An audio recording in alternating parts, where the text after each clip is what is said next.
El día de ayer, creo, ya se llegó a un acuerdo en Estados Unidos para seguir elevando el techo de deuda. Entonces, finalmente no va a caer en default, que esta era la incertidumbre que existía en el mundo. Yo honestamente nunca vi que fuera a caer Estados Unidos en default.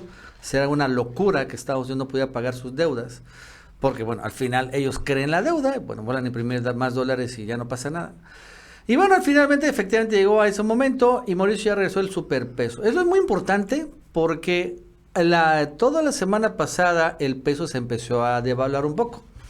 Y entonces le echaban la culpa de esta devaluación a las expropiaciones de López Obrador, a la de el Ferrosur, a las expropiaciones de varios terrenos en Yucatán y en Quintana Roo para el Tren Maya y a expropiaciones de terrenos en el Estado de México para el tren suburbano.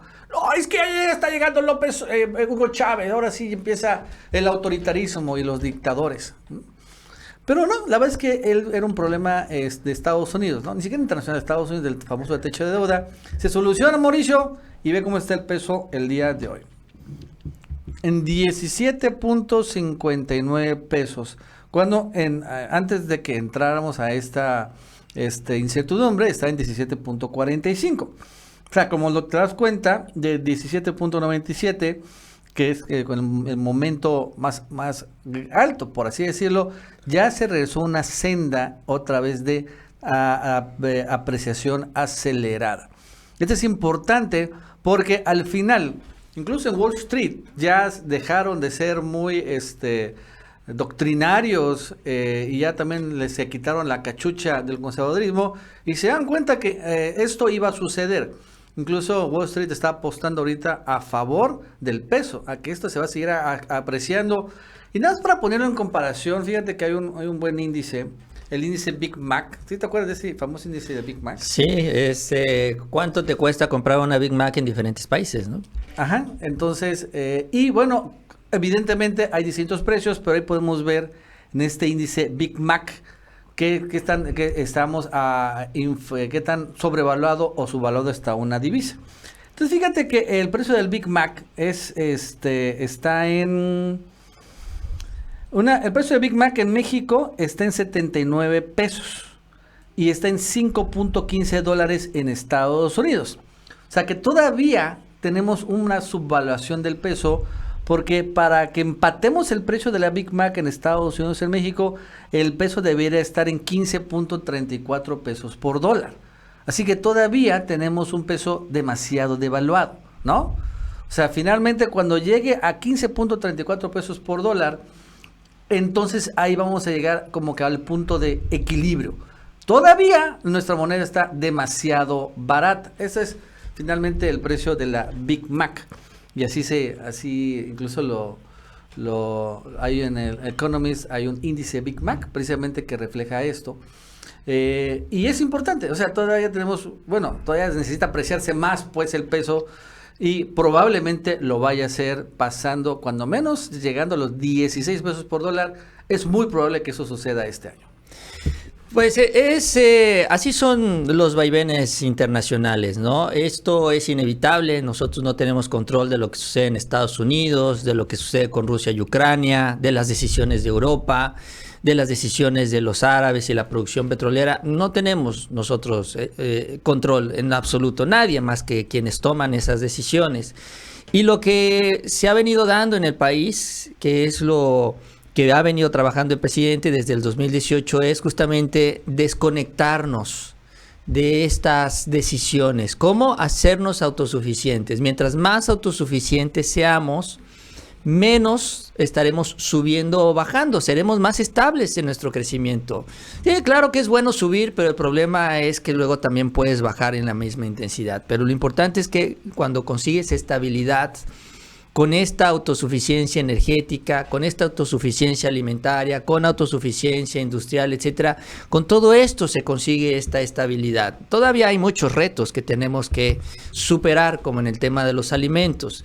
Pero, pues bueno, esto hace que la economía sea más estable. No significa que tenemos que cerrar nuestras fronteras, claro que no.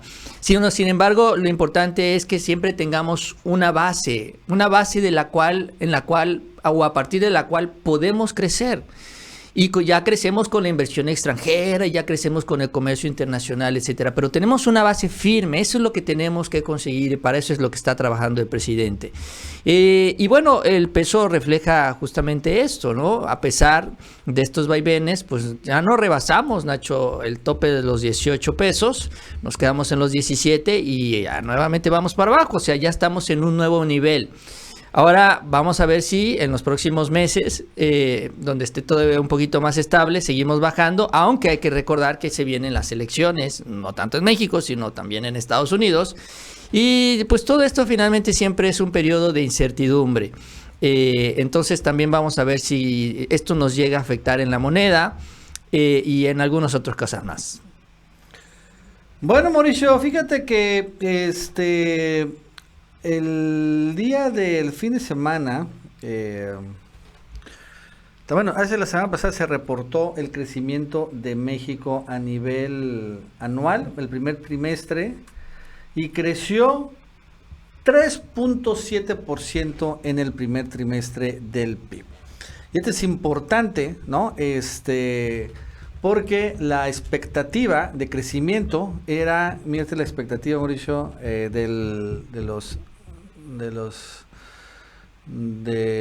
que sigue siendo, ¿no? Que vamos a crecer 1.5%. Esta es la expectativa de todo el año, Mauricio. El FMI dice que vamos a crecer 1.8%. La OCDE dice que vamos a crecer 1.8%. Banco de México 1.6%. Hacienda dice que vamos a crecer 3%. Y ahorita estamos en un crecimiento anual de 3.7%. Incluso en el primer trimestre, ¿no? Ya llegamos al 1.0% del 2023. Vamos a hablarle así, ¿no? Es que aquí hay que ver cómo comparamos el trimestre, ¿no? Ese es el cuánto creció el primer trimestre del 2023 comparándonos al primer trimestre del 2022, fueron 3.7%. Ahora, ¿cuánto creció de enero a marzo, que es el primer trimestre? Eso creció 1%, ¿no? Sabiendo que hay 4 trimestres. Así que todavía, pues, si la Hacienda dice que vamos a crecer 3% y es el más optimista en el 2023, pues en el primer trimestre ya crecemos todo un punto porcentual. Y evidentemente si dice el FMI que vamos a crecer 1.8% en todo el año, pues ya en los primeros 3 meses crecimos un 1%. Obviamente se van a superar estas expectativas, ¿estás de acuerdo, no, Mauricio? Sí, pues ¿no? sí. Es bastante... Ponlos otra vez ahí. Vamos a hablar de eso, ¿no? Esto es importante porque aquí, mira, ve las cifras que estoy diciendo, pero quiero que veas cómo ellos quieren editorializar, ¿no? Hay riesgos. Analistas señalan que la erosión institucional que se está presentando en el país, o sea que Obrador critica a Ciro Gómez Leiva, y las deficientes políticas macroeconómicas, no sé qué dice deficientes políticas macroeconómicas, ha de ser de que es que ya no le damos la energía eléctrica a Iberdrola, pues porque no sé de qué se trata, dice, se comienza a ver como un riesgo. Cuando en realidad esa tablita dice todo lo contrario.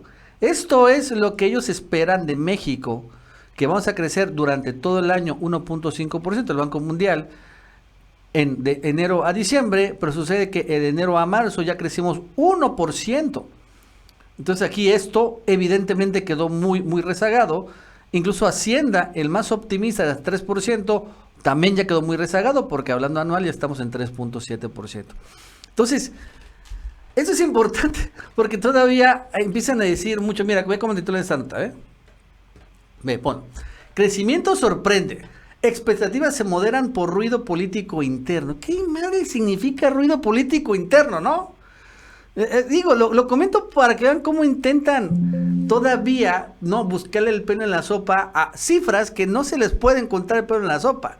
Así se están dando. Ya les dije lo de superpeso. Al final, las expropiaciones no importaron realmente nada a los inversionistas de Wall Street. Ellos saben que está llegando el nearshoring, que las políticas macroeconómicas son atinadas y que ahorita México es el mejor país para invertir en todo el continente americano. Es que mira, esto, híjole, bueno, son los análisis económicos que ya no saben cómo darle la vuelta, cómo ¿Cómo hacerlo ver mal? Si creces 3, dicen, es que pudiste haber crecido 4, pero es que está el riesgo político, ¿no? Si creces 5, es que pudiste haber crecido 6, pero es que, pues ya ves, las políticas del presidente. Oye, es que creciste 8, pero es que pudiste haber crecido 9, porque es que el presidente es un autoritario con sus reformas. O sea, siempre, claro, puedes crecer más, claro que sí, evidentemente. Hay expectativas y pues siempre se puede poner la cifra que uno quiera, hacia arriba, ¿no? Es infinito, así como los números. Entonces, siempre hay una manera de tratar de rebajar el esfuerzo, el avance que se ha tenido, cuando en lugar de hacer esto se debería de comparar, si lo quieren ver así, con lo que se hizo en los gobiernos anteriores. Pues ya lo ha señalado el presidente desde la mañanera, pero nadie esto lo replica en los medios. La devaluación del peso, la deuda, el crecimiento económico, ¿no? Todas estas variables, la reducción en la tasa del desempleo, que es importantísimo. Esto tampoco se ha mencionado, cómo ha bajado el desempleo en México de manera muy significativa. También cómo se ha incrementado la capacidad adquisitiva de los mexicanos. En fin, la verdad es que hay muchas variables y elementos que estos análisis no toman y siempre salen con lo mismo. Es que las reformas del presidente ponen en riesgo al país. Bueno, esa historia te la compraban el primer año. Ya vamos en el cuarto, caray. Y ya se han pasado reformas, se han aprobado, se han aplicado, se han aplicado las que no permite la Corte, pero aún así algo se sigue haciendo, ¿no? Y ya el mercado, la gente, los inversionistas, todos ya saben. Ya también para ellos no es sorpresa que el presidente quiere fortalecer a la CFE Pemex, que la inversión se va a destinar a eso. Ya eso no es nuevo. O sea, ya también para ellos ya pasó. Ya el mercado, como se dice, ya lo asimiló.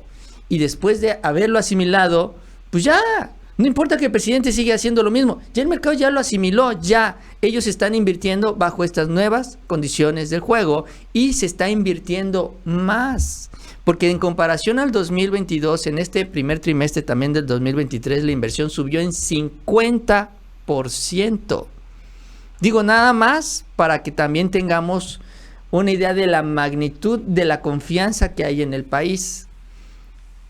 Pues ahí está. ¿Por qué no lo informan esto? ¿Por qué no les conviene?